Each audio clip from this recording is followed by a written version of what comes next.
guys, Lisa Raftery here with the Parenting Corner. And last video I talked about growth mindset and how instilling growth mindset in our students will help them succeed this year, no matter what they're facing, what their dynamics with school look like. And I told you I'd give you a couple just practical tips in this video on how to use growth mindset and with your students in practical ways. So first thing I wanted to show you was just a little device. You know, teens really respond to images. So if you notice what's really big with teens, Instagram, even Pinterest, you know, anything that has images is a lot easier for kids to assimilate the information and quickly understand the concept that you're trying to teach. So anytime you can come up with some sort of visual, it's helpful. And so I just wanted to show you this very easy, you can go to Home Depot and just get some tubing or anything to show them.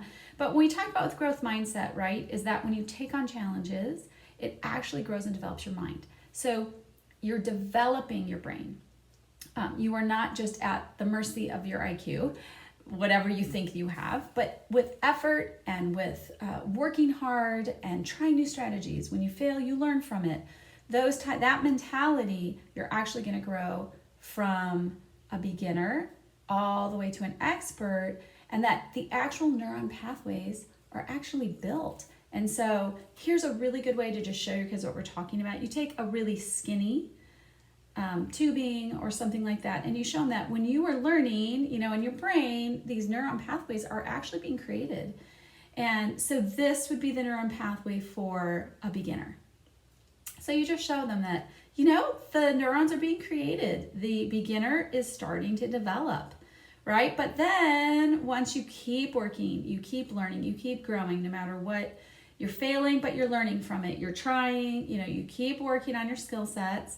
Then you no longer have the neurons of a beginner, you have them of someone at the intermediate level. And so what was skinny now is just getting thicker. You're getting more capable, you're understanding the concept better, and you're becoming better at it. And then once you get past that, your neuron pathway is even thicker. And so this would be an advanced neuron pathway. So now it's getting thicker, you're getting advanced in that concept. And then of course, ultimately, right, you become an expert. So now the neuron pathway is very thick and it's stable and it's strong, and you really are good at what you worked so hard, whether it's a concept or a skill. I sometimes tell the students, it helps them to know, like, if you want to be amazing at basketball, if that's a skill that you want to work, you want to do, I mean, the first time you dribble the ball, you're at this level, and you can't expect to be LeBron James in 3 days or in a week or even in a year. And just to show them that there is a progression of development between the beginner, the person who's at the intermediate level, the person's at the advanced level, and then becoming an expert. But just to encourage them that every expert started off as a beginner. I mean, every expert, I think that's a famous quote by someone actually.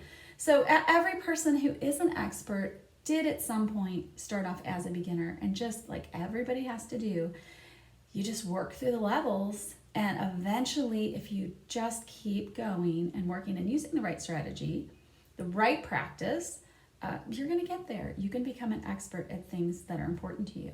And so sometimes having a visual like this is just helpful for your kids to see. And I like to pull it out. We had an after school program, and when kids would complain about things being hard, I just pull this out. And I wouldn't have to re-explain it. We've already explained it, but I would say, hey, remember, you're here and you're going to get here. You just got to hang in there and keep working hard. And sometimes just having a little visual of, oh yeah, okay, that's right. I can't expect to, you know, be on here in a day. Okay, I'm not going to get here right away. So anyway, this is helpful. That can be for anything you're trying to teach. If you know, you can remind them, like, hey guys, like, you started off with your math facts and you know your addition and subtraction math facts. So that's good. That's beginner level, but you are way past that. Now you know your multiplication division facts. You're way over here. Now, yeah, algebra is a little harder. Algebra is more of a challenge, but you know, you have what it takes to succeed at the level with algebra if you just keep working hard. And you know that most students that, I had read the statistic that most students who do not graduate high school fail freshman algebra. It's kind of a link. But most kids who fail freshman algebra, it's not that they can't do the harder math. They're actually doing the harder math, but because they never learned their math facts, they're just getting the wrong answer. So it's not that they can't do the patterns later, it's because they never did the building blocks. So you just remind your kids, those building blocks really matter, and if you'll take the time to really know these math facts, it builds here, you know the multiplication math facts, then algebra is going to be a lot easier, and the more that you do it, the better you get. So I hope that's a helpful tool. I know it's really helped some of my students in our after-school programs kind of get it and be reminded that you're not there in a day. It takes time to become really good at something, and it takes a lot of hard work to get there, but you can get there. Something else I just wanted to share with you are the power of words. And so I'm going to pull this up. There's so many things that you can find online. So there's things that are like charts. I don't know if you can really see that. Of say this, don't say that. Because sometimes as educators or parents supporting our kids, we have to kind of relearn our own language. And, you know, you're technically in the growth mindset philosophy, you're supposed to avoid telling the kids all the time, you're so smart, you're so smart, you're so smart. And I think as a parent, it's really hard not to tell your kids that they're smart. I mean, we're proud of them. They're smart kids. We want them to feel good about that. So these charts, even though sometimes it's like, try not to say this, only say this, at the end of the day, if you're saying the right things most of the time, it's going to be okay. So you don't have to get too crazy with this, but I'll show you. For example, they're saying, instead of saying, you're so smart, it's better to focus on the effort. So saying things like, wow, I can see you worked really hard on this. So even if they didn't get it all right, you're like, wow, you worked really hard on this. Great job.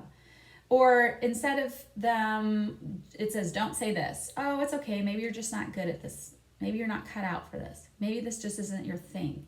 Well, instead of saying that, just tell them like, okay, I see it's time we need to start a new strategy. So instead of telling them they're just not good at it, like this is not your natural bend, even it might not be their natural bend, but instead of focusing on the fact that like, well, you're not really seemingly smart at this, we focus more on, okay, just looks like you need a new strategy. Telling them like, wow, I really like watching you do that. That's great how you're actually showing your work. So you're trying to find ways to encourage the things that they're doing right in specifics. So telling them like, wow, that was awesome that you actually not only did the algebra problem, but you went ahead and checked your work after. Excuse me. So telling them what they're doing good, but also telling them specifically. So instead of saying, wow, you did that so quickly, great job, you're a natural, you don't even have to work hard at this, saying more like, wow, you finished that really quickly, it looks like this is too easy for you, you need more of a challenge. So we always want challenges to be the positive thing. Sometimes parents will say things like, wait, this isn't right, you need to just take a different class. Instead, you could say, okay, this isn't right, so you just need to have a different strategy.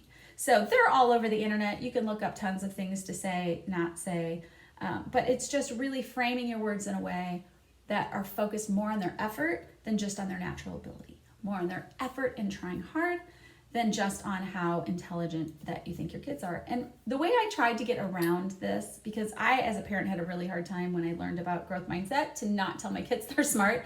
So the way I got around it is I just had a conversation with them. I said, listen, you are smart. You have a high IQ, that's great, but you cannot unlock your potential for that great IQ if you don't work hard. If you only do things that come easily to you, if you only do what's in your natural ability, you're really selling yourself short and you are not unlocking the actual intelligence that you have.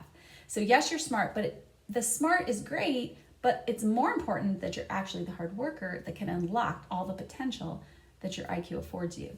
So I kind of still tell them they're smart, but I try to frame it in, that's all well and good, but it's really not enough. It's not your level of intelligence that's really going to determine how far you go. It's what you're going to do with it. It's what you're willing to work towards to do with your intelligence. So our true growth mindset person doesn't tell their kids they're smart, but I'm a little bit in the middle. I like to tell them that, but frame it in a way that values hard work and doing their best. Absolutely. Last little tip to use while you're trying to do growth mindset with your kids is the word yet. So this is big in growth mindset, the power of the word yet, because kids like to tell it how it is. And your teen will often be like, I cannot do this. I cannot do this. They've tried, and like, I cannot do this. And instead of telling them, yes, you can, yes, you can. Sometimes you just say, you're right, you can't do it yet. And it kind of validates the fact that they're hit a wall. It validates the fact that it's hard. It validates the fact that this is a challenge that they may want to actually walk away from. But you're showing them, you're right. You are telling the truth. People like authenticity. Our children really thrive on things that are authentic. If they know you're being authentic with them, they're going to receive it from you so much more. So being authentic and saying, you're right, you can't do this, but you can't do it yet. And then reminding them that we are going to find a strategy for you. We are going to find, maybe there's a tutor that's going to get through to them in a way that their current teacher doesn't.